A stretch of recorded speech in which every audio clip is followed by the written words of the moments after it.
All right. So the premise of the story is that this is a young amateur wrestler who is having a lot of trouble finding his character. That's why it's like he's failing. Is he a face? Is he a heel? Yeah. What is it? Like he can't find like the gravitas to be like a heroic kind of guy that like a John Cena type. But he's not villainous. He's not. Yeah, he's not villainous. He's just be the heel. Yeah. He's too nice to be looking to be a shitbag, but not cool enough to be a hero. But there's this big event show coming up, and this is the time for amateur wrestlers to make their mark. Like, this event is, everyone knows, like, you make it in this event, and then you get, like... Going to the big leagues. You're going to the big leagues, or at least you have your shot. And he needs to make a good character, really sell himself. And he has a friend who, I just call him Heel Bro, who is like their amateur like division's heel of choice. He's the best at it.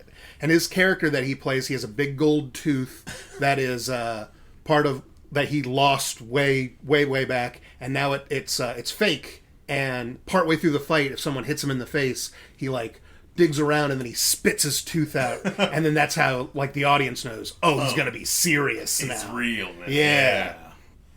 The gold tooth is out. Yeah. And he also has a bit of a reputation for causing injuries by going too hard. Not because he's, like, evil, but because he gets into it. Yeah. And unfortunately, he's really used to practicing with the main character, who I'm just calling Van. Because Van is, like, a good actual wrestler. Like a technical athlete. He's good at it, but he wants to be, like, a pro wrestler kind of guy, not just an athlete. But, so he goes to his friend and is like, I need help finding a character. You have your character. I need help. And his friend is like, all right, well, everybody has this problem. Nobody is just themselves. Yeah.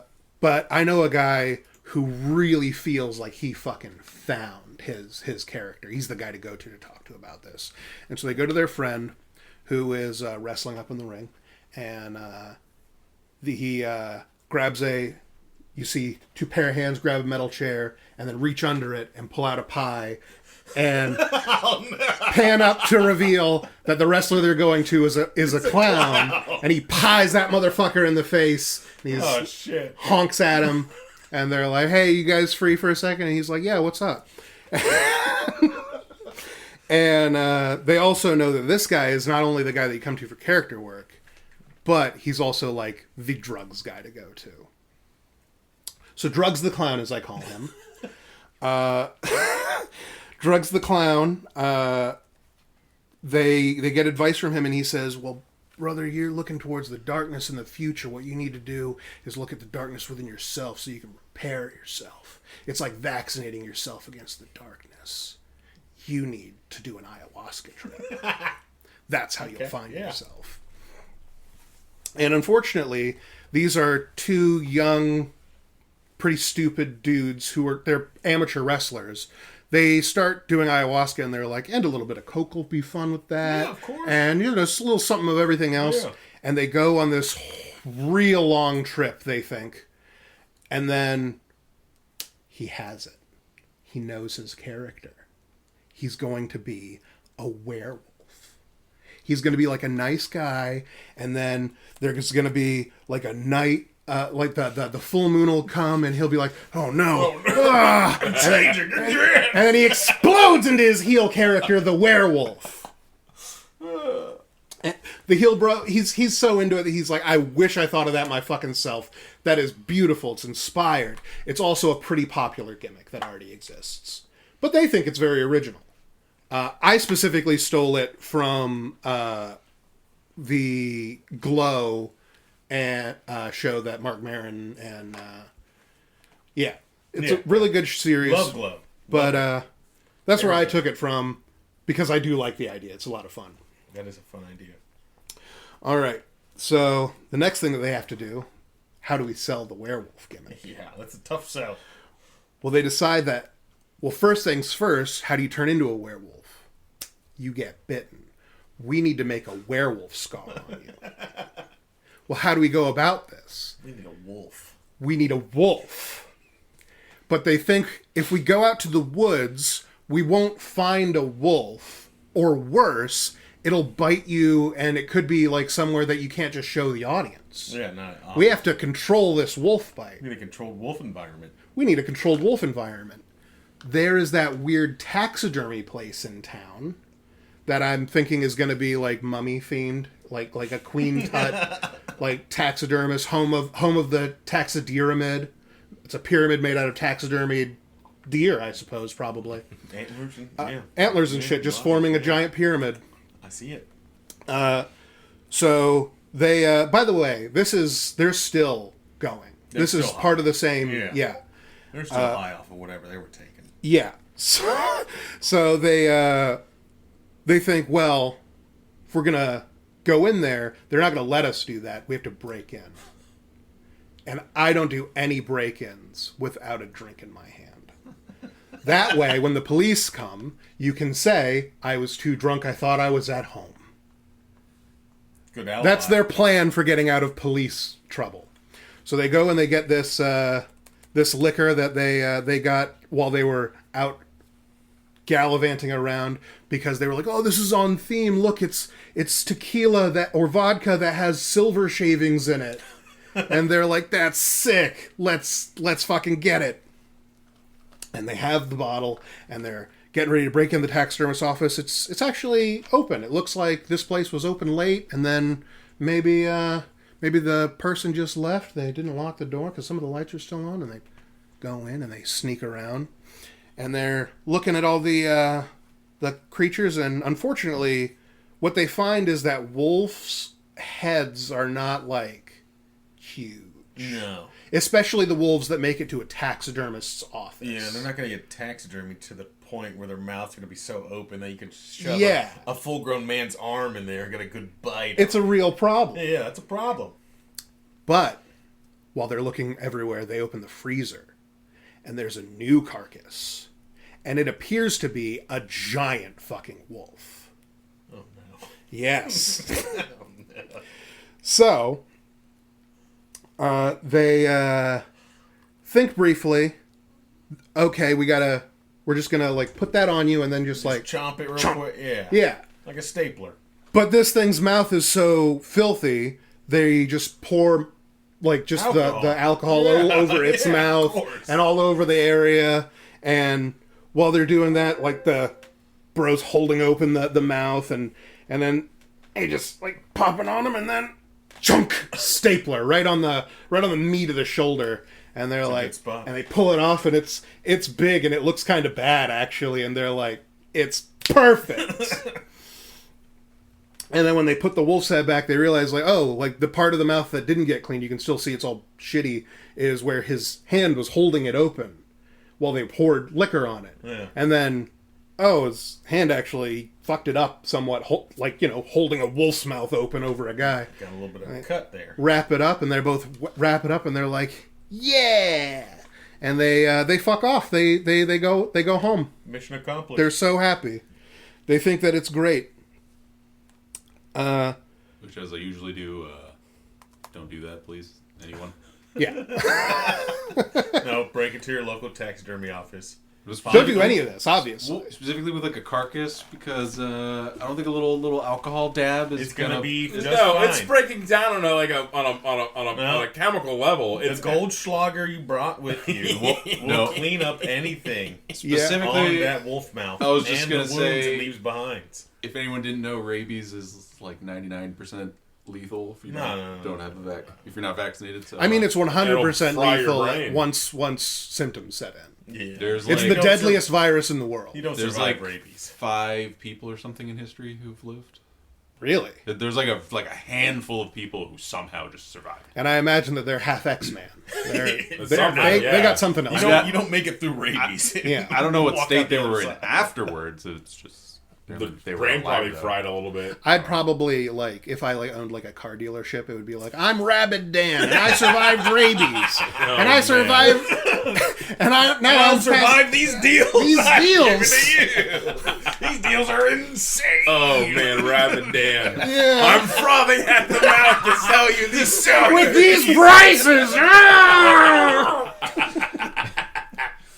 That's a good guy. Anyway, sorry to divert. Yeah. From, No, that's beautiful. The So- wrestling werewolf. I want to be that car salesman.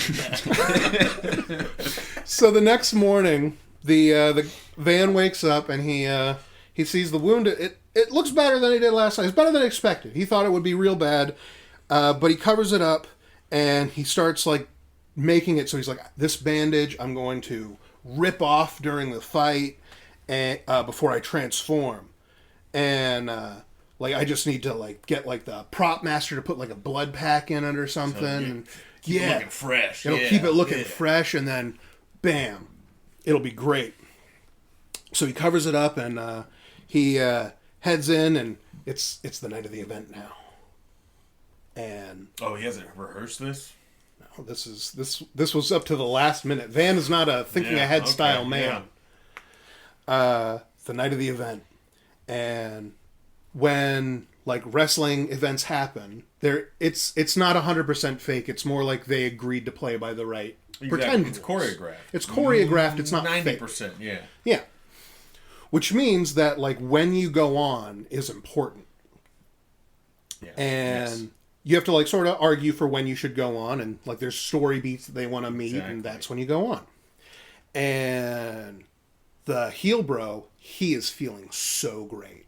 He's like, this is great. I've never felt better. I'm so ready. This is going to be the big break. I'm ready to go on, like, first. And they're like, well, this is like a 4-hour event. Can't bring the heel out that early. We can't bring you out that early. Sorry, we want to bring you out, like, halfway through the night. Or, like, you're going to be the big heel. Yeah. And he's, you're going to bust our cherry 30 minutes in. And you're going to be exhausted, like, by that time. Like, the show's going to be friggin' over. Mm-hmm. And he's like, I will not exhaust myself. I'm the greatest performer and athlete in the world, and I have unlimited energy. I haven't even slept since last night. Ayahuasca and cocaine is great. Yeah, it's a perfect mixture. I think I've found it. But, so he essentially argues, I'm going to stay in the ring all night. But I'm not going to really wrestle until, like, the second half. Everyone's going to be, like, trying to get to me. That's the plan.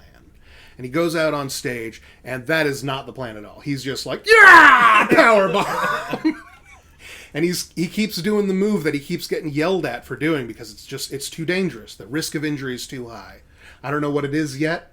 I haven't done all the research about wrestling. I know... It's pretty risky moves out there. There's a lot of them. People...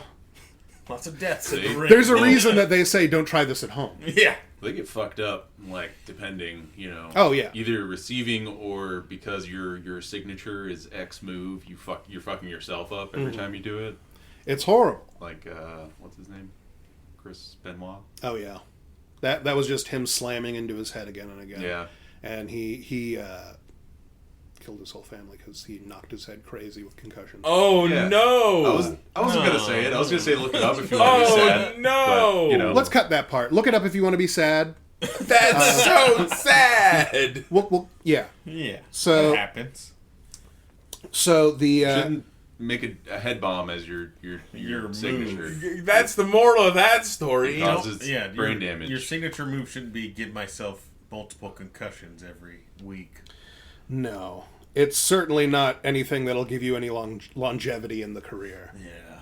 On top of steroids. Yeah. And all the other. There's lots of problems. Anyway, Back to the it's story. real sad. Anyway, so Wrestling's fucked up. he is wrestling in the ring, and he keeps doing the move violence. that everyone tells him to, like, don't do that, you're gonna hurt somebody, and he is just on fire. He, like, can't be stopped. He's top of the world until, on complete accident, somebody gets him exactly right, and he, oops, and then he just falls and just $1 million babies himself. Heel bro. Oh my god. Just snap his neck like falling against the turnbuckle or something. And everything goes quiet and everyone's like, oh no! The show feels like it's pretty much over at this point. Pack it up. We're going to cut Start away. leaving.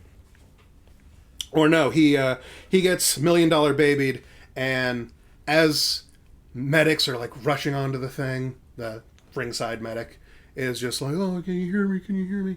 And all he can move is his eyes, and he looks up. He sees the full moon. Now we're going to cut away. We're going to cut back to Van. Van is trying to convince the prop master that if you put fake blood on this, it won't get infected. Fight blood is sterile. Fight blood is plenty sterile, and he'll wash it after. Yeah. And the prop master is like, this is a completely new prop setup. I don't have like a blood pack for you. Like, this is a thing that the recorder's planning, Van. And Van's like, you don't even know about all that. It's tonight is the big show. I need this. But then somebody rushes back and is like, Heel Bro fell. He's down. And it's bad. And he, like, just immediately starts rushing to the arena. That's his best friend. And he hears, like, the roar of the crowd, and he's like, he got back up. Hell yeah. Fuck yeah. Fuck yeah. And so he finally reaches the arena, and he's blinded by the lights, and it finally clears, and he can see. There's a werewolf tearing people's heads off. He has fully wolfed out, and is disemboweling people, biting them, and just tearing through it, just shredding every other wrestler. Van realizes that, at least for now, he's going for the other wrestlers. Whenever they enter the arena, he fucking gets their ass. So he thinks, what do we do? What can be done? He thinks, we need something silver. This is a werewolf. He's immediately ready for it. He turns to his friend who's watching in absolute terror. He's like, Drugs the Clown, do you have anything silver? And he says, I think I have something silver in my room. And he's like, go get it, please, Drugs the Clown. And Drugs the Clown runs away. He's like, I didn't know werewolves were a thing. I assumed that it wasn't. But Van's like, there's no time for questions. That's a werewolf. Get your silver drugs now. This guy, and at this point, I'm not clear on like the necessary size of this event. I'm pretty sure it would be like a local arena that like a bunch of people have put in like money to do, which means that it has like back areas and 1,500 people, somewhere around that. But a lot of these places also have like a big screen TV for close-ups. So immediately, this guy, Van, is like, hey, trying to get the wolf's attention, and then as soon as the wolf sees him, it just starts going for him, and he turns and he runs through the back because he wants to get it away from the people. And as the wolf is bounding after him, the cameraman, whose only job is close-ups, is like, I gotta follow him! Committed to his job. At my job. Yeah. Maybe he'll be a more important character in later drafts. He'll have a name, probably.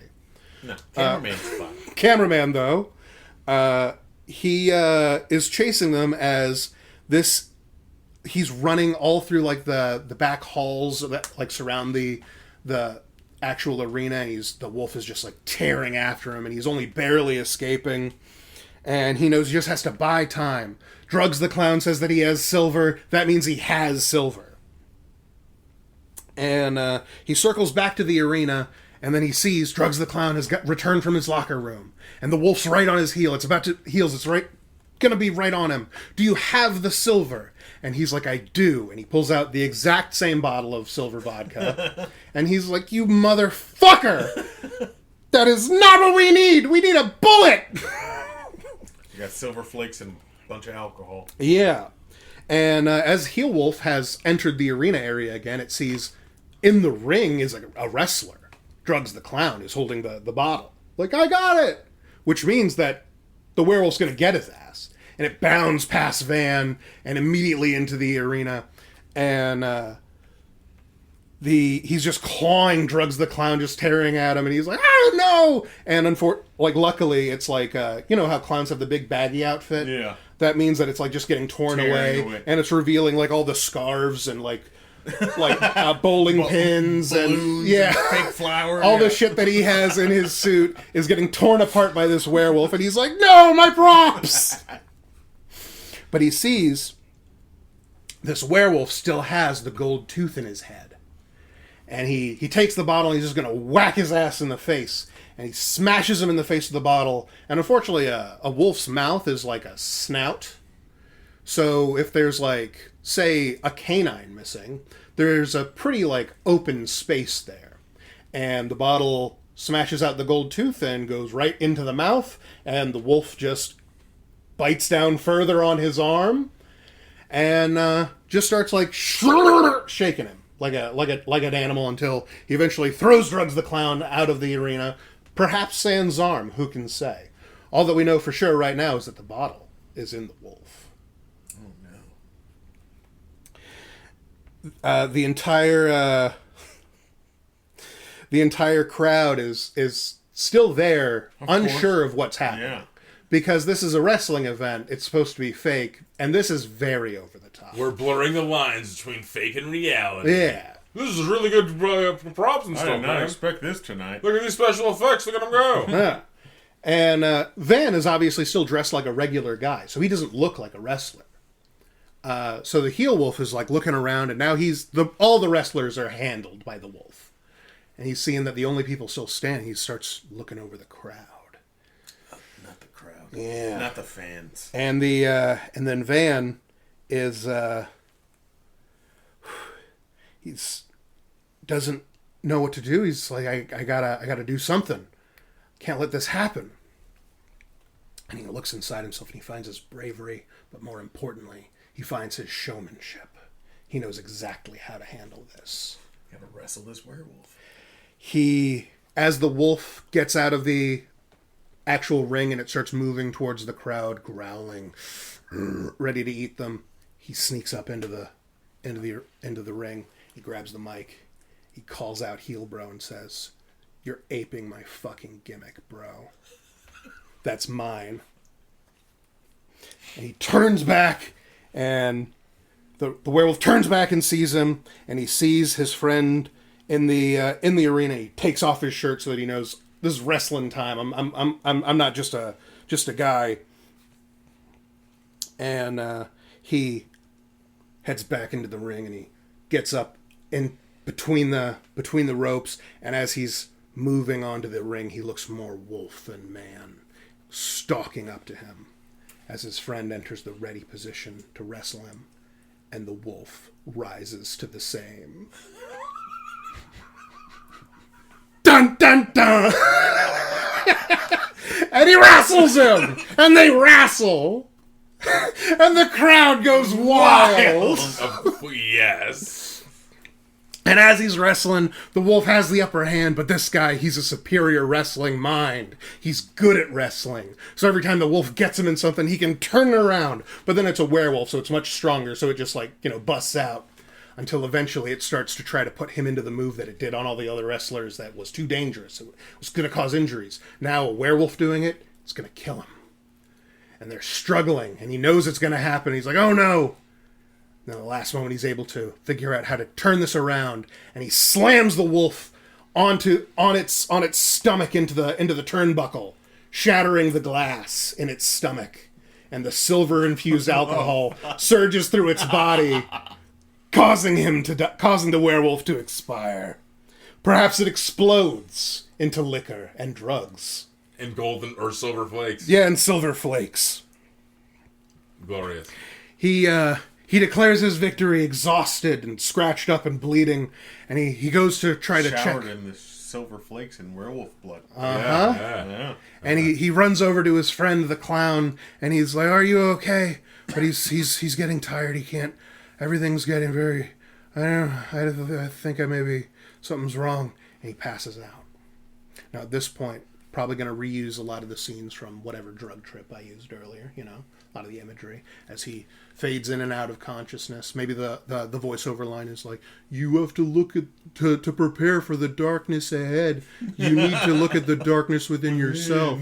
It's like vaccination." And then he like in his head he remembers the wolf being punched into his chest, but like covered in alcohol, and his friend changed, but he didn't, and he wakes up finally in the hospital, and either a cop or the lawyer, or maybe it's the cameraman. Maybe it's the cameraman, and the cameraman's real job is that he's like, I'm a paralegal, man. But I do this for the passion of it. And they're there at his bedside, and they tell him that the authorities kind of know what happened with the wrestling show. They're treating it as like a mass death event, but like he's not in trouble for that.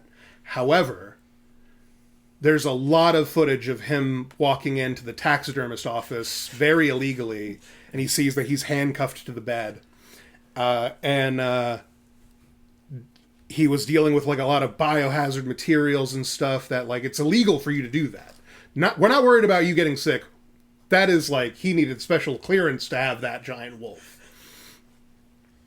And the the cop, lawyer, paralegal, cameraman, whatever, he tells him that they're willing to drop all the charges, but you have to meet with the taxidermist lady who wants to speak with you privately about what happened. And he's like, whatever.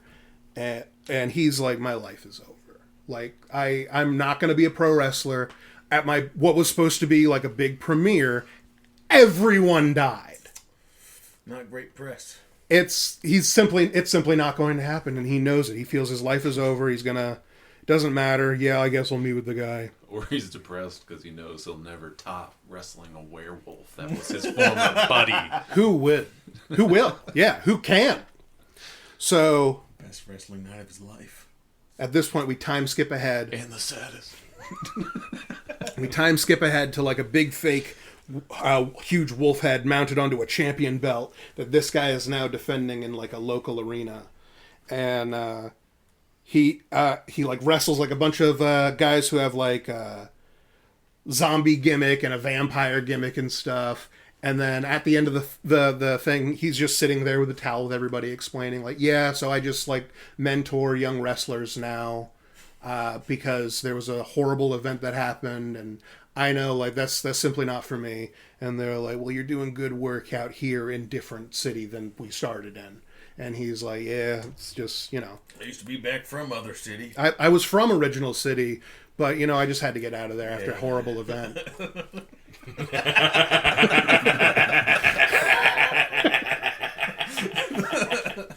Writing.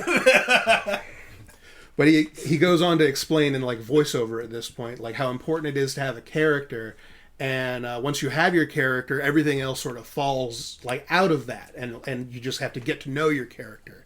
And as the voiceover continues, it goes back to him, and he's like looking over his shoulder as he like drove back to original town and goes into the taxidermist's office, and the taxidermy person is probably whatever celebrity cameo I can make happen.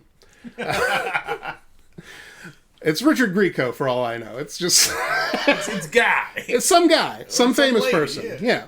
And they like look at him and they share a nod, and then he's explaining like my character is Van Hell Yeah. He beats up zombies and monsters. He's the defender of humanity. No. I've not seen this coming. Van Hell Yeah. And then it shows him and the taxidermist gives him like a knowing look and hands him whatever dumb prop I decide is like the monster hunting wrestling. Maybe it's the championship belt. Who knows? But he puts on his gear and they go out, and they see as he's like walking the street in his wrestling outfit, he sees like there's like a wrestling over in that alley, and he looks down on the ground at the front of the alley, and there's an overturned pie tin. And he goes down the alley, and the last thing that we see before cut to black end credits is a werewolf snaps and turns back to him. Perhaps it has one arm and is covered in clown makeup. Yeah. And that's Van Hell Yeah. That's my wrestling story. Hooray! That's beautiful. 10 out of 10. That's beautiful. And welcome back to Scryer. I am your host, Famfare. I'm Kevin. I'm Mario. Hi, I'm Nick. Yeah, we got Nick back. Yes, sir. Yes, sir. Yeah, what a pitch. That What is, a pitch. Yeah, Beautiful stuff. Sundance Film Festival Award winner. Right there. Yeah, that I ate an entire pan of garlic bread and wrote that one. That's a good combo. It was great. As you do. Oh, my goodness. Today, we wanted to cap off this episode with Nick has some thoughts about previous content we've done that he'd like to express. As he said to us previously, he's in a unique position to listen to the podcast and also be able to go on and gripe about it. Yes, I am. I have that privilege. I showed up and was blindsided with this. Yeah. Well, I could have prepared more than I did, but I wanted to blindside you off the cuff. I didn't want to overwhelm you with he wanted to make lists of notes and arguments and facts and whatnot. Come at me, dog. Yeah, well, I'm going to come at you. So I'm going to start from the bottom of my list and work my way up. There's a list, huh? Yeah, there is a list. This is a very short list. There's only 4 items on the list. Okay. 2 of them will be very quick. But each one more damning than the last. Yes. Oh. In fact. So the first one is going to be props, really. Mario's the food guy. He's a foodie. Yeah. He's a food boy. He knows the science. He's a culinary scientist. He is a culinary scientist, and I gotta give him props on a bit of hype there. On the ketchup thing he brought up in multiple episodes ago about it being an Asian thing first. So my wife, she's Southeast Asian, and at first when she first got here, when she would say ketchup, she would mean like a thick, sweet soy sauce. She said, "Hey, where's the ketchup?" I'm like, "You mean the tomato-based ketchup? It's in the refrigerator." She's like, "No, my ketchup. Her sweet, thick soy sauce." Yeah. So, he's correct about his catsup. His ketchup thing it being an Asian thing and it being like a sweet, thick soy sauce type shit. Yeah. And they also call Worcestershire sauce is like... I don't think she's ever heard of that before. Well, I think it's mainly in China or something. They call it sweet soy sauce. They have they just call it a different kind of soy sauce. Yeah, they have a word for it. So, props to basically, Mario. it's white people soy sauce. Yeah. That's funny. So that ketchup thing, when he brought it up, it threw me off at first, but then I thought about it. I was like, wait, my wife's been doing this the whole time. Yeah. She's been calling ketchup things that are not traditionally Western ketchup, which is the tomato ketchup. Like, what do you mean fucking ketchup? Like, the ketchup's in the refrigerator where it always is. Had a fucking flashback. You put the ketchup in the fridge? Flashback. Why would you put it in there? Of Randy fucking the bat. Yeah. That's what you meant. Putting it all together. So yeah. Yeah, so that was my first little gripe, or not gripe, I guess Those really props, comment. yeah. Comment, props, Wholesome. Yeah. I like it. Yeah. Thank you. We call it the compliment sandwich because this next one's really going to dig into you. I don't think it's really going to dig in. I don't know what any of these are, by the way. Yeah, so at this point, the rest of Mario's Orc episodes haven't come out. Yes. So I haven't had the chance to listen to them yet. But I'm guessing he didn't go over Fantasy Orcs at all. Correct. And I wanted to bring up one of my favorite Fantasy Orc stories of... I forget who's leading that war band. There's a massive war band traveling through the Dwarfish Mountains, as they normally do. Mm-hmm. And one of the boys looks over the edge of the mountain. Because they know they're going to go fight some dwarves. And they're amped up. They're ready to go. They love fighting. They love fighting dwarves. They're wogged up. It's going to be a good crumpin'. It's going to be a great crumpin'. And one of the boys looks over the edge of the mountain and says, "Hey, lads, wouldn't this be a quicker way to get to the dwarves over the edge of this 1,000-foot sheer drop?" Just down? Just straight down. Because they're orcs, We want to get to crumpin' as fast as we can. In a certain sense, yes. It would get you down faster.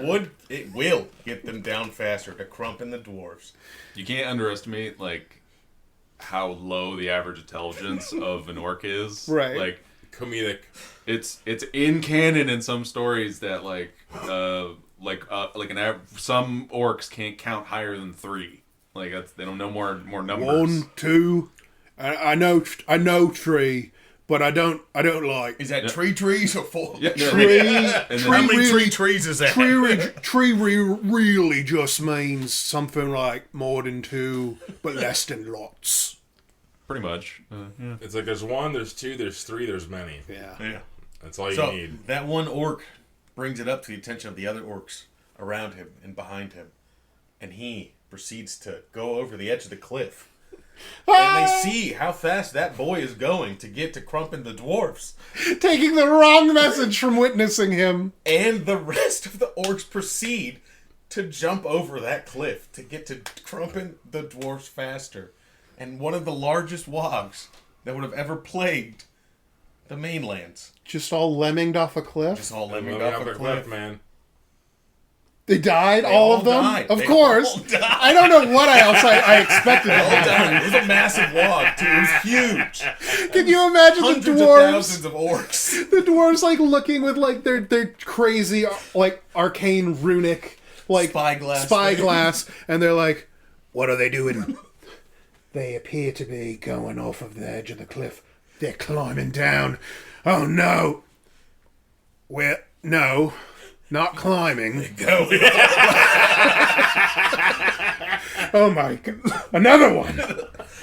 Take a look at There's this. thousands of them. Call the king, and the king comes down and he's like, "What's all this?" And looks through the dwarf manatee. No! Stop jumping! I wanted those orcs dead, but I didn't know that I wanted it. I didn't want it like this. Yeah. No, like this. No water in it. Just blood and pain. And I was gonna also bring up the in the 40k orc verse. Yeah. About them getting trapped in the warp, but I guess Mario already brings it up in a later episode, so I'm not gonna. Yeah, the warband that gets just Yeah, tormented by yeah. a demon, and now are in essentially both heaven and hell. Yeah. Yes, So that I'm will glad be you in brought that up. episode 5, I believe, for the Orc series. So go ahead and tune into that if you're interested. yeah, so- No, that's the next one. 4? 4. It's in 4? I don't even- Oh, it wasn't 4. Yes, it wasn't 4. Yes. So I hadn't. Well, listened the to that next yet. one, as of Yeah. time is a weird thing. We record Yeah, record in advance. Yeah. Yeah. Next So- one to be released. Yes, it would be episode 4 of the Orc series. Yes. But the next one following this episode is definitely not an orc episode. No, Correct. I don't think so. We're working towards our next lore things, but I think next episode is going to be. You can look forward to Skaven as featured by me eventually. I'm going to try to do a little more structured lore dump on that one and kind of go over a little more of the novels. So I want to at least have the Thankill series and the Queek book under my belt before I go over that one. I was thinking of doing One Piece. One Piece is an excellent. Just do a Kevin-based wrap-up of everything that catches us up. 27 for- series. Yeah. We'd want to get Ricky on for at least one of those. Oh, yeah, definitely. Yeah. All right. So my next thing is you didn't really go into it in too much depth in that episode, from my recollection, but you're glossing over and I guess trivializing the Horus Heresy and how Horus decided to betray the Emperor. It really just made it seem like, oh yeah, and Erebus just brought up the idea, and Horus was like, oh yeah, that's a great idea. Let's just fucking do that. That is how he pitched it. That is what I remember, how you pitched it. It's kind of what happens. That's not what happens at all, really. Counterpoint. No. You didn't really lay down the groundwork of how important the Emperor is to all the Primarchs. It's their daddy. Yeah. Big Daddy. The Big E. Daddy E, you Yeah. know? And how he abandoned them. Or they perceived, well, he did abandon them, but they really perceived that abandonment as a betrayal in itself. Like, you're going to go back to Terra and just do things on Terra with humans and not fight this grand war we've been fighting for. But Space War! Okay, but Space War. But no, the series of events where we meet the Interrex, the super advanced bag-eared, whatever. They get the That's sword. the whole thing. Erebus steals the sword, Steals fucks the over sword, that, which yeah. Horus really wanted to be friends with them. Yeah, no. But Then he it gives can't the be. sword to a guy. Then it turns into a Nurgle zombie world, and he's a Nurgle weird man now. Yes. Big bloated corpse dude. Duels Horus, nicks him in the shoulder. But Horus now. I feel like you didn't also give enough credit to that weapon. That weapon is so powerful. If it had damaged the Emperor, it could have killed the Emperor himself. Well, That is a pretty good weapon. It's a really strong weapon. It's really, I've never seen anything that says it could do that, but from my understanding, Okay. it is a pretty fucking strong. No, it is. It killed Horus. it's just It killed him. it just kind of shows up, and then it does really just kind of a regular show up. Gaio just duels random sword and the fucking the number one Primarch. Yeah, the paragon of the Emperor. And it's like, oh yeah, I'll just where it specifically notes he has to use all of his ability to keep up with him. Deeper. Yeah, he's like, nah, I can't fight this guy normally. I have to dig deep, and Primarch deep, like and tap into my demon soul power. To fight this random dude. He's a grown-ass sword. 200,000-year-old space. And then nicks him in the fucking shoulder. He nicks him. And that's really it. He's done. He's done. And he gets Khal Drogo. He's cooked. No, and then he does get Khal Drogo. Because then they have to do. Erebus is like, well, there are these rituals on. So Erebus, is like, hey, planet. I know these guys who could heal Horus. Yeah, they're kind of sketchy. Don't worry about it. They will heal him. And then, when you have people who they'll close the wound, they will. They'll fix him. They'll fix Horus. It's Garvey Loken, right? Garvey's like, no. Because he goes and he starts researching and starts talking to Carol Cinderman, who's a proto Inquisitor basically, and he's like, so what, like, snake iconography? What's up with that in human history? And he's like, oh, that usually means like the worst. Satan or that's the worst stuff. or you devils. Should not trust those people. And the lodge they're going to take Horus to is the Snake Lodge. That's a Snake Lodge for rebirth. It'll be fine. Shedding the skin, if one will. I mean, and then so they do that. They do the ritual. Whatever. Erebus goes in there after him, pretends to be. Magnus also goes in there. He puts on a nurse's outfit, and, like, excuse me, I'm just all changing it the takes to convince him is Erebus is like, look at Magnus, he's doing magic, that's bad. No, that's not all that it took to convince him. No. And then Magnus is like, well, for one, he's fucking lying to you. He's not. But also the other guy, I forget his name. To me, what really sold it for Horus was he saw a vision of the future he creates, of a shrine world where it's all Gilliman, and all his best friends are there, Emperor, and they're all in giant statues, and they're looking glorious and being revered. And he's like, well, where's me? Where's Perarabo? Where's Mortarion? Where's everybody else? Like, this is just half of us. Yeah. And why is the Emperor being glorified so much when I won the war? And I'm fighting the war now. And he's like, oh, Erebus is like, oh yeah. Nobody gives a fuck about you. Nobody gives a fuck about the rest of your brothers, too. And what else does he show him? What else does he show him? The Primarch lab. The Primarch, he does show him that. Where it's like the anomaly which flings him into the warp, and then the Emperor walks in, and he's like, I know you, and then he just leaves, and he's like, don't go away, father, and then he's just like, I'm leaving. All right, let me lay something on you. What I'm hearing is that my contention is that he doesn't question any of this, and he doesn't, but also he is. But he was led down. He wouldn't easily slip into it. He was led down an elaborate path. It took like a quarter of a book. No, sure, it was a quarter of a book, but this was an elaborately laid out path. Off screen. Off screen it was cool. Yeah, it's really elaborate when they explain it in the next 20 fucking books. It was an elaborate plot to set Horus up for this. Him being the most ambitious and the most prideful of all the Primarchs, they set Horus up. Him being the second most loved. Right. Besides, and then right Sanguinus, because everyone loves Sanguinus more than Horus. And as everyone knows, Sanguinus is like, I hate myself. Oh my goodness! And I know I'm a mutant freak. Okay, but all it took was one spirit quest. Where it's just like, my lovely listeners, you're gonna die, bro.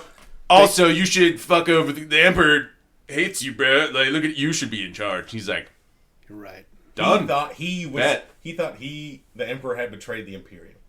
My lovely listeners, anytime you get Nick and Mario into a room, they're going to start. If they have any level of disagreement, I hope you enjoy it as much as I do. They're both smiling really hard. It is. It's not as simple as you made it seem. They love. It is stated so many times that you cannot trust prophecy. That is a version of the future. All right, That is true, and even the Emperor goes into that himself. But Horus is not very psychically attuned. Even all the Primarchs are to some extent. Okay, you don't Horus need to is on the lower tier of that. You don't need to be psychically attuned. He doesn't know about to know that the Snake Lodge, where you have to sacrifice people to go to the Snake Lodge, and you're not allowed to go in the room and see what we're doing. Brought him to the Snake Lodge. Legionnaires. Trust us. Trust me, bro. All right, let me do my bit. He was forced on this vision quest. He didn't say, well, take me on the vision quest, Erebus. Yeah, he was forced, but then he chose to fall. Goodness. He did choose Pretty to easily. fall. be stopped. They can't be stopped. They can't be stopped. Not pretty easily, no. I'll die on this hill. Right back into it. I'll die I on this thought hill. we had a lull. It's not pretty easily. He was coaxed into it. This was the linchpin of Erebus's plan. He's like, I need Horus to fall. Otherwise, this doesn't work. Your average 40K fan, Yep. passionate about his lore. Oh yeah. One phone call. It wasn't just one phone No, call. no, It no, was no. a phone call No, no, where no. you're bleeding out on a table in some random but- ayahuasca hut. Okay, but like to question Where you're- to question the visions at all. Like Magnus showed up and was just like, he's lying to you. I'm the magic guy. Like, I'm not supposed to be doing this. He just said that, but He's like, how do I know you're not lying to me? he's faking. How do I He's know you're also not doing band magic shit. Okay, and I'm your doing brother. it, and he's doing it. Yeah. They're All both that I'm doing hearing is that the Horus Heresy was just the scene from The Dark Knight where Harvey Dent doesn't know at all that nurse is the Joker until the Joker takes off his little tiny face mask and is like, "Hi," and then is like, "Do you want to be Two-Face? Here's a gun," and then that's the Horus Heresy. No, there's a lot more setup than that. Well, I guess there was a lot more setup to Harvey Dent. Yeah. It kind of boils down to that. It's But, the you same didn't do thing. it While he's at justice. a point of immense You didn't do weakness it and justice. injury. He's just like, oh yeah, he just happened to get nicked by a sword and then he just betrayed the Emperor. Yeah. Kind of name another weapon that could do that. A guy took don't know advantage one. of his weakened state and just gave him the little push that he needed to be. You're bitter and resentful. Here But this you go. wasn't like Erebus was like, oh, he got weakened by the sword, I could take advantage of him. This was like 30 years of plotting, building up to this. To be like, oh, now is the time we can take advantage of Horus, and if we get Horus to flip, we can do this. Okay, but basically none of that is told to you. Like, it's just Erebus being all... At the beginning, all- yes. At the beginning, at that point, it's like the third book that happened.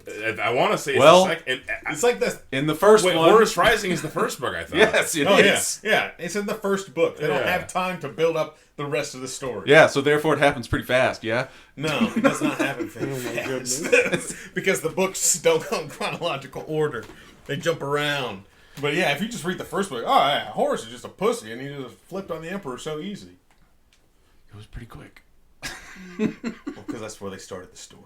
Right. That's not where the story actually starts. we didn't get the next. New point of contention. What's it up? Well, come on. What's the list? I guess we're done with this one. Yeah, okay, fine. The last one is Seinfeld. Seinfeld. All right, Oh my okay. goodness. I really liked that episode because I love medium talk. Medium talk is very funny to me. So, yeah, just based upon your argument against Seinfeld, I know you haven't watched all of Seinfeld, or even a quarter of it, or a fifth of Seinfeld. Because all your points were like, oh, Jerry Seinfeld, he's a fucking weirdo, blah, blah. They make, if you watch Yeah, I the don't show, like him. they bring that up in the show.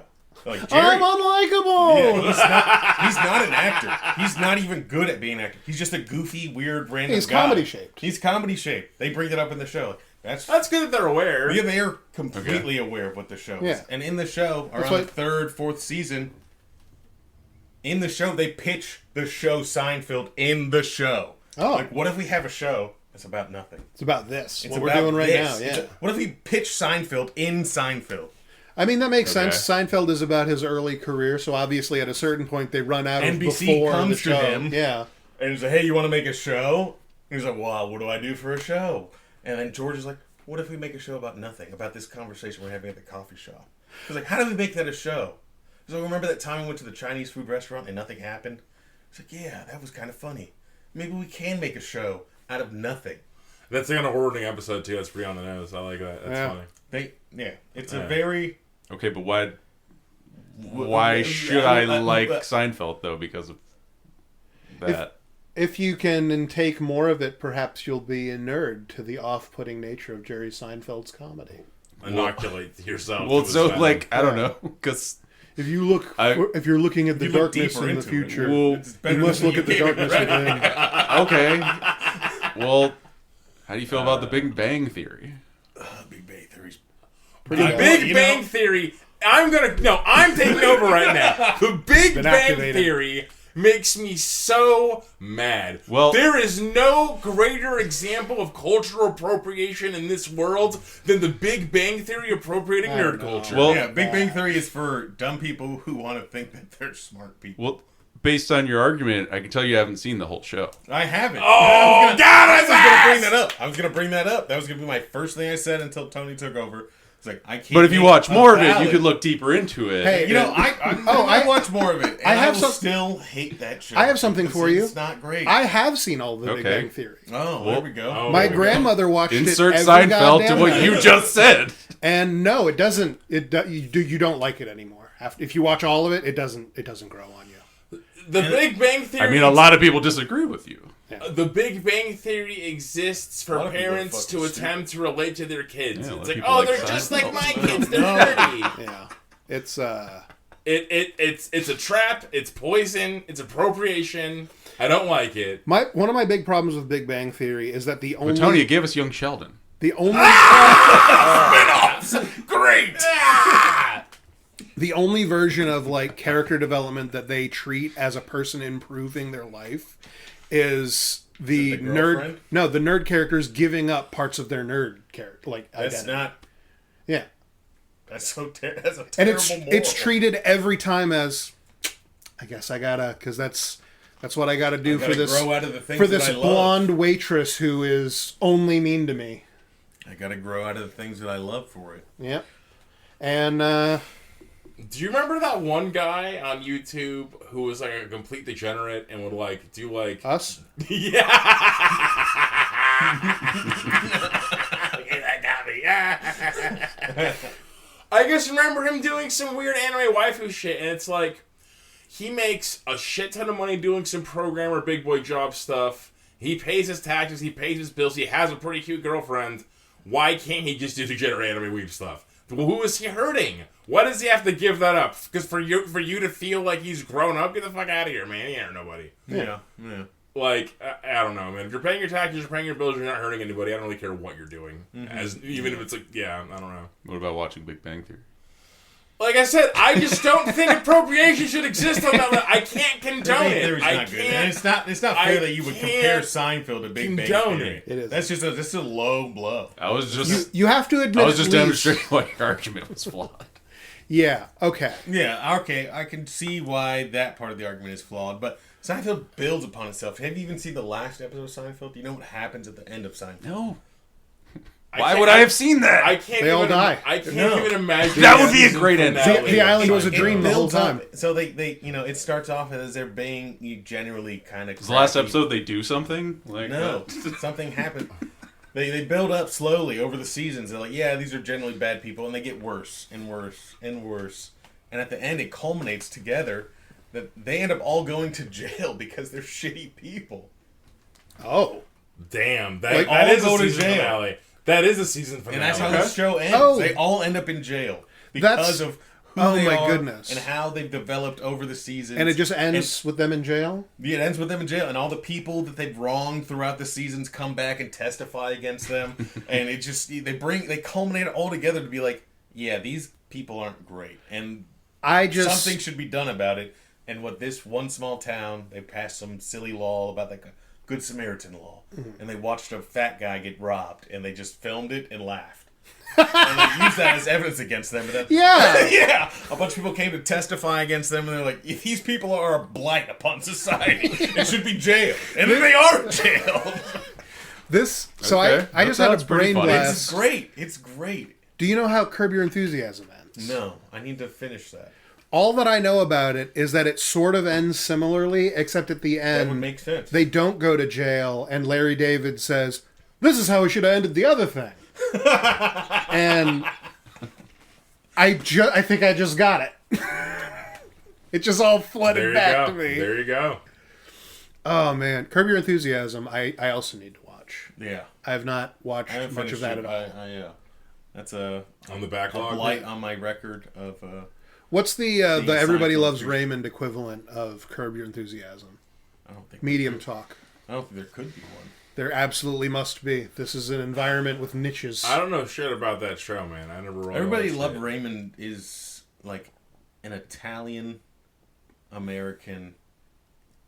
Just but situational comedy. It's feel good situational comedy. Ray Romano is a different flavor of Jerry Seinfeld. He is sure. Yeah, I kind of get that vibe. It's more family oriented. Like they're the Italians. No, the Italians being more family oriented. Who thought it? I'm trying to think of that horrible.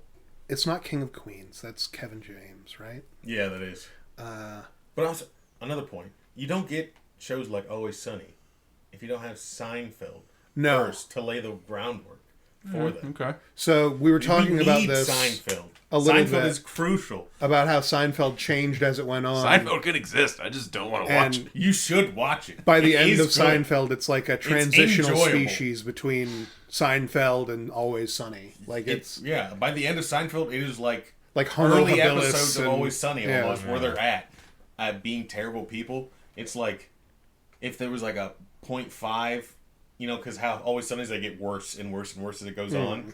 If there was like a 0.5 or a 0 season of Always Sunny, that would be how they were at the end of Seinfeld. Like they're just shitty people doing shitty things. But in like Always Sunny, all of them should have like 10 life sentences. Like, exactly. That's where they got to at the end of Seinfeld. Like they're just not good people. They're cynics. They're terrible, and they deserve to go to jail. You don't feel bad for them, really. Have you seen any of the new season of Always Sunny? No, pretty good. That's another thing I've been slacking on. This season started off with the Abbott Elementary crossover, and that was whatever. I probably would have enjoyed it if I watched Abbott Elementary. I don't know what that is. It's a show that apparently takes place in the same universe as Always Sunny in Philadelphia. That's all I know about it. Okay. It's Dennis and he's like a teacher or something? No, that's AP Bio. Oh, that's AP Bio is excellent. Wait, what the fuck is this show then? Yeah, AP Bio is excellent. Abbott Elementary is about I think it's a middle school or a high school in Philadelphia. Then why is it called Abbott Elementary? Because that's the name of the school. Right. Even though it's in a high school? I don't know what it is. I don't know anything about it. Oh, okay. I thought this would be elementary school. It was like 4th graders. I believe that I saw teenagers. That's why I'm... All right, yeah. But I didn't particularly care for that. But every other episode of the season, I had the thought of like, wow, this episode feels like they wrote it a long time. This feels like an old Always Sunny episode. It's a classic. Such strong concepts behind it, like going to the dog track. And beautiful. Dennis and Dee think that they're going to the Kentucky Derby, so they're dressed in like seersucker suits, like all like cartoony. And then they show up to the dog track, the last dog track in America in West Virginia, and it's terrible, and they're furious. And then Frank gets them to start gambling, and the episode is incredible. That sounds like a good one. This is also the only season that had like a... I guess not the only season. It notably had like a running plot line with Frank. Because the season finale is Frank on The Golden Bachelor. And like one of my favorite episode probably this season is part of the Bachelor series, the conceit of it, is they have certain things that they do in certain episodes as the series progresses, and one of the episodes involves the home visit, which means bringing the girls down to meet where Frank lives to meet the family. And Dennis starts freaking out and trying to get everybody to like be normal, and so they get like a group of people to be like, what's it called? Like a focus group to come watch them have a dinner rehearsed without the guests of honor. No Frank and no Bachelorette, like no ladies. Yeah, no. It's just, and they're just like, ha ha ha, we're very normal. And it devolves immediately once anybody thinks they can get special attention. And it goes fucking insane. And it's incredible. There's been a lot of good television shows that I've been enjoying lately. Peacemaker Season 2's been really good. By the time this episode comes out, my theory will either be completely smashed to bits or confirmed, and I'll have been hailed as a genius for many weeks. We'll all applaud him and laud him around as a very intelligent, big-brained boy. Does anyone... Can I tell you my theory? If you need to. I need to. He needs it. He needs it. All right, so this new season of Peacemaker, his dad died in season 1, so he moved into his dad's house, and his dad has this quantum unfolding chamber where he keeps all of his like weapons and shit. Okay. And whenever like it's like too cold outside, and he doesn't want to go like take Eagly to like fly. He has a pet eagle named Eagly. And it's too cold for him to fly around outside, but it's it's like a dog. It needs to go outside every day and stretch its legs and exercise and shit. So he just opens up the quantum unfolding chamber to like the parallel universe room where it's just like an infinite like expanse, and Eagly flies around for a little bit. But he stumbles upon another dimension. Inside the folding dimension? So the quantum unfolding chamber leads to outside the universe. So all the other universes where they have quantum unfolding chambers also open up out there. And he has a neighbor. Like there's like this gross alien guy that comes out every morning with like a dead like cat creature, and it opens up a trash can and it throws it in there and it presses like a button on the trash can and it just incinerates everything inside. And then he says hi every day, and the alien just like and it just like walks away. He hates this thing. He thinks it's being rude to him. But very neighborly. Importantly, he is psychologically falling apart. His life is not going very well. He's very sad, Peacemaker. And he stumbles upon one day a door like his that leads to the quantum unfolding chamber. That means that this is another universe where his dad invented a quantum unfolding chamber and put it in the house. And he opens it up. And he sees like it's a huge, huge mansion of a home, and he's looking around and he's seeing pictures of like himself and all this stuff. This is his home in another dimension. And then a guy comes up and is like, "Hey, what's going on, man? Are you feeling all right? You're looking a little. I thought you were in Bloodhaven. What are you doing here?" And he sees and Peacemaker, when he was a little kid. He had a big brother, and his dad made them do boy fights, like in Arrested Development. Unfortunately, being a future John Cena, he hit him too hard. Killed him. He killed his brother in boy fights, and that's like been a thing that he's carried with him forever. But he sees this is his adult brother. He's alive here, and he's like, "Hey, man, what's going on?" He sees on the walls. He's part of a superhero team with him. And he's like, "Yeah, Dad's been looking for you." And he's like, "Dad, who I shot last season?" And like his dad comes around the corner like, "Oh, hey kid, how's it going?"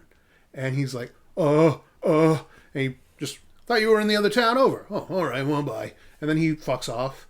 And you get to see this in this other dimension. Him and his brother and his dad are like 3 members of like an almost Iron Man type superhero team, where their dad's tech inventions make them like superhuman and awesome. And it's Peacemaker and some guy who I don't know who the brother is. And then his dad in the original universe, because he's a KKK themed Iron Man, is called Red Dragon or White Dragon, Red Dragon, White Dragon probably. So he's a super genius, but like a trailer park style. Yeah. Who then upgraded to suburbia in a quantum infinite universe chamber, I guess. So that he would have a place for it. But can't fit that in a trailer. His KKK Iron Man arm. That's where he stores it all. That's where he stores all of the shit. Yeah, you can't it's in his closet in his like suburban home. Yeah, you put that in the garage in the suburbs. Yeah. You pull off the light switch cover next to the door, and there's like a little panel where you could press numbers, and then it opens up the chamber and you go in. And this season, like, he's getting in trouble for that, is essentially what this season is. You're not allowed to have that. That's the equivalent of having a nuclear device in your home. So the government's after Peacemaker. Peacemaker doesn't know anything about that. He's having fun, like, doing interdimensional stuff. Because he goes to this other universe and sees his brother and his dad in this wonderful home. And then, while he's like, that was nice. This was good. I needed that. And then he's, like, going to leave. And then he's like, he hears the voice behind him. "Hey, what are you doing here?" And he turns around, and it's him. But he's in his superhero gear, and he's like, "You're gonna replace me! This is an interdimensional imp situation again!" And he's like, "No, man, you don't understand." And he's like, I know shenanigans when I see them." And he like sends like flying blades at him. And Peacemaker like runs through the dimensional storage, and like the blades hit him in the back, and his other self is chasing him, and he's like, "No, you don't understand. I was just visiting." And then they start fighting, and they're like right outside his dimension, and he ends up like pushed to the ground by the parallel Peacemaker, and parallel Peacemaker does like a wrist blade comes out, and he's about to kill him. And then Peacemaker just hits him in the center of his symbol on his chest, which activates his jetpack, which launches him straight upwards into a spike. He's dead. Parallel Peacemaker is dead. Which opens us up a little. I mean, Peacemaker also has to chop up his own body and get rid of it and everything. Of course. And it fucks him up. One dude. It fucks him up tremendously, but it also opens us up to he gets drunk and has a terrible time for a little while. Then he gets drunk and thinks, "I should go over there and see what's going on," because also the girl he likes is his ex over there, which means that they were going out at some point. Unlike in this universe where she hates his ass. And he goes back, and now this is where my theory comes in, because last episode was just him going through in the new universe, pretending to be the other version of himself, meeting his ex and all this stuff. But I think I've figured it out. So, importantly, when we're in the new universe, all of the things like on the newspaper, they're not like regular newspaper titles. It's like, instead of things like, I mean, like we have sort of nicely named newspapers here, but this one is like called the Sentinel. And like that's, it's a little bit aggressive. And then I noticed this only in retrospect.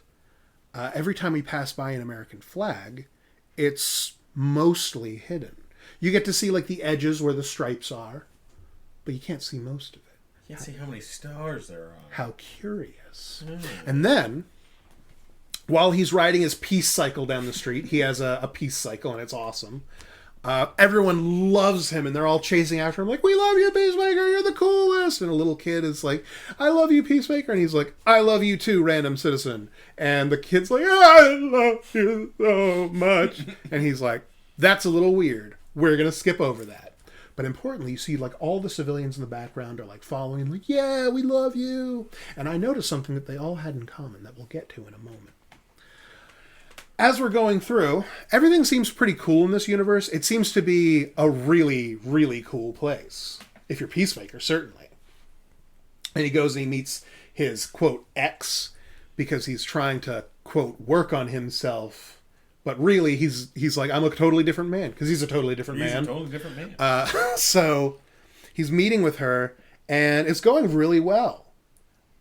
He does find out that like her boyfriend, who like she's seeing since she's left him, is Rick Flag, the man he stabbed in the heart in the Suicide Squad movie.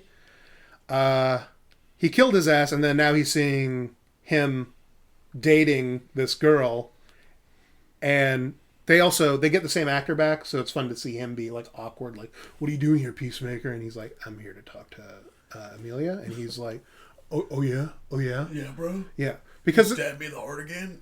But because he doesn't know, and yeah. All right. So while he and the ex are on their day and it's going so well, there's this group of people running through the park with like backpacks on, and one guy trips and falls, and he explodes immediately, horribly. Oh wow! And Peacemaker and the ex are knocked back, and then you see the other people with backpacks are like, "No, Jerry, come on, we have to go!" And they run in to a DMV.